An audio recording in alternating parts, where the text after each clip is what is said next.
Hello, thank you for tuning into this message for Tropical Capricorn. We're looking into the month of March in the year 2024 using the Rider-Waite Coleman Smith Tarot cards. I'm going to pull what I call an 8-card spread with automatic clarifiers for card cards, and I'm not going to pull reversals. Alright, let's see what we have here for Tropical Capricorn.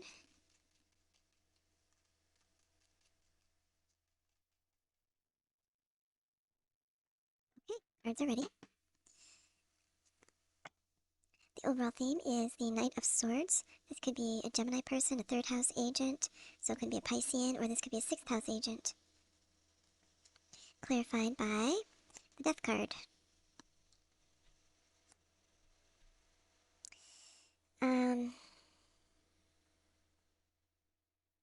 This could be someone who's argumentative and very emotional. It could be a friend or a frenemy. I feel like I got the same exact combination in the last reading, which was for Sagittarius, so I don't know if someone wants to look at that reading. In that reading, this actually came up as a possible deceased ancestor. I don't know if I even mentioned that specifically in that reading, but let's see, what is the central issue here? Six of Cups, Scorpio energy, 11th house. Okay, this could be a friend, though. Or could be a sibling or two. There could be two siblings that are around the same age with a third sibling who's quite a bit older. I don't know, it's getting a little too specific here, so let's just look at the other cards. In the first quarter, we have the Four of Pentacles. That's Capricorn energy, first house. I don't know, it seems like Capricorn's hanging out alone here. What's in the second quarter? Five of Pentacles, fifth house, Taurus energy. Could be something dysfunctional going on. People could be going for help.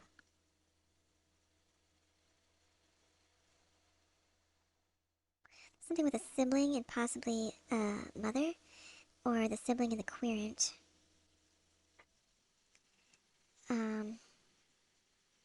What is this? What's in the third quarter?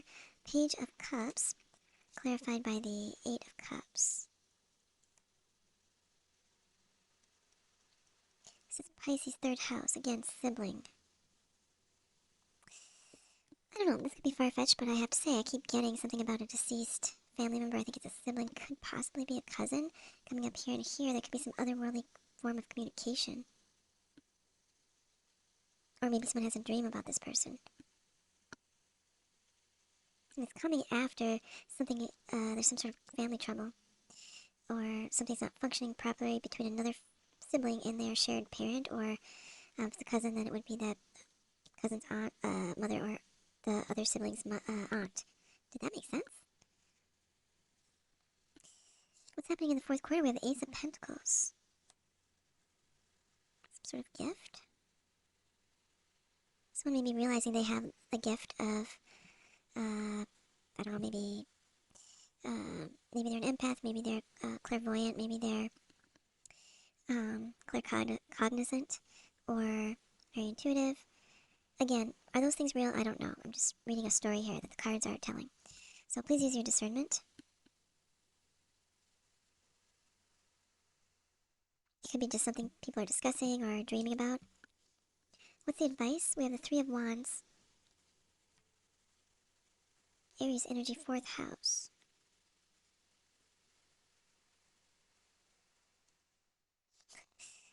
And the potential outcome following the advice is more energy, Aries energy. I'm feeling really like speechless here for some reason.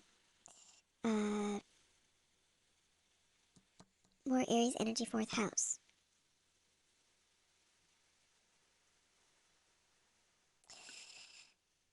I feel like someone maybe identifies as a psychic or an empath or clairvoyant or channeler or something, and they're receiving some sort of communication from an otherworldly ancestor here, a deceased sibling or cousin. If they didn't know they were psychic, maybe now they do.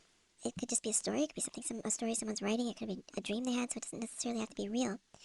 But someone's advice is possibly someone's sending out some sort of communication, and they're receiving communication back, maybe in the form of signs, or maybe they're scrying or something. Signs, synchronicities.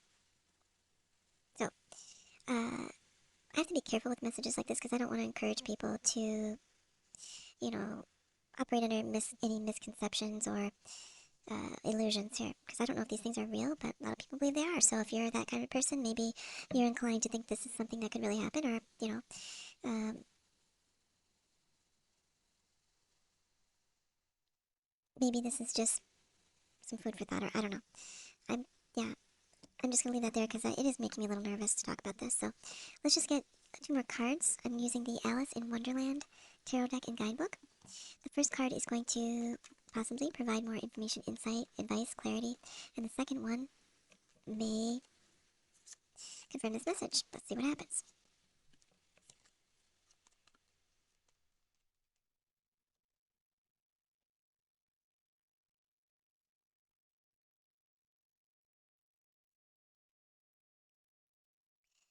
Okay, we have the Temperance in reverse, and this will be possibly the confirmation card, or it could possibly confirm this message, I should say. Okay, let's see. If this doesn't match up at all, I'll try to reinterpret this. Okay, yeah, I feel really distracted by the sort of otherworldliness of this. Okay, it says, when reverse, temperance indicates excess and a lack of forethought. If you've been pursuing instant gratification, it's time to reconsider your actions. Make sure you're behaving in ways that will benefit you in the future and set you up for long-term success. Take care not to indulge in temptation, but rather practice moderation. Like Alice, you're excellent at giving yourself good advice. It's time to follow it. Hmm.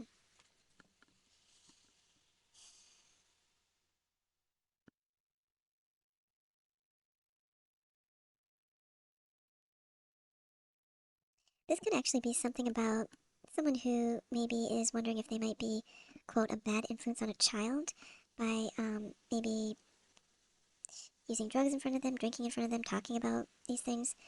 Um, Maybe normally they keep that to themselves, but someone sees someone doing something here in the second quarter, and maybe the child, uh, something about their behavior indicates that maybe they've been influenced by seeing this. Um, and maybe it's like saying, let that be a lesson to to whoever this is who did something in front of the child. So I feel like it has something to do with drinking because the temperance card came out. This can indicate intoxicants.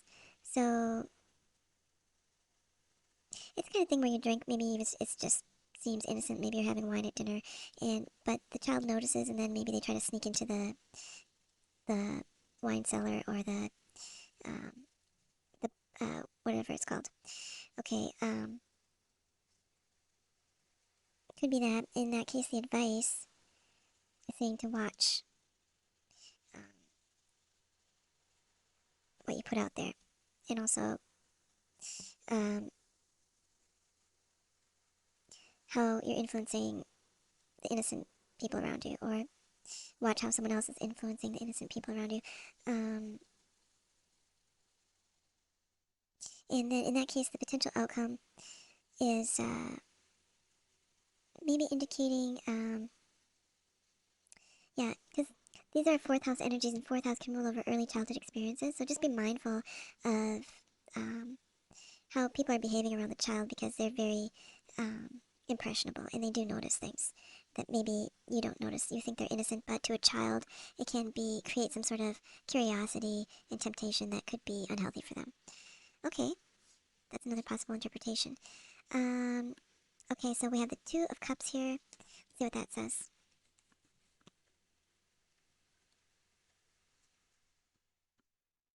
This represents a pair as harmonious and in sync as Tweedledee and Tweedledum. This card is a clear sign of a partnership, friendship, relationship, or other personal connection that's mutually beneficial, well balanced, and happy. Um, hmm. Yeah, there is something that's not well balanced here in relationship, and I feel that this could also be because this could be someone who's verbally abusive, and maybe even psychologically verbally abusive. Maybe someone doesn't. Maybe they have a temper. Someone might want to think about not letting this person be around their child. Okay, because you have to. Um, Maybe someone they're a single parent, and they have to be mindful of who they're dating. It shouldn't or who's coming around. Uh, that person should be not just beneficial to the adult, but also to that person's child. Okay, if that made sense. In other words, make sure the people who you're bringing around your child are a good influence on them. Okay, and observe their behavior through the eyes of your child before you introduce them to your child. That's what I think the advice is saying here. And if they're not a good influence on your child, there's no marriage possible, is what it's saying. Okay, and this could even be, I'm still feeling this sort of sibling vibe, so I don't know if someone's sibling is giving them that advice as well, and they're supposed to heed that advice.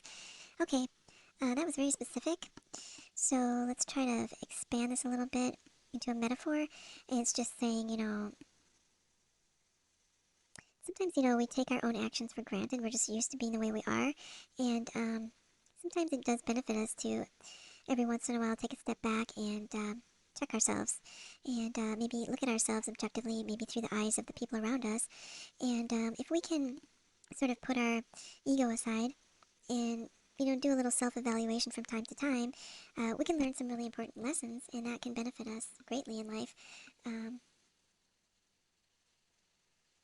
okay, so that's what I'm getting. That's for Capricorn. I hope that helps someone out there. Thank you for coming by. I want to wish you the very, very best, and I hope to see you again next time. Bye.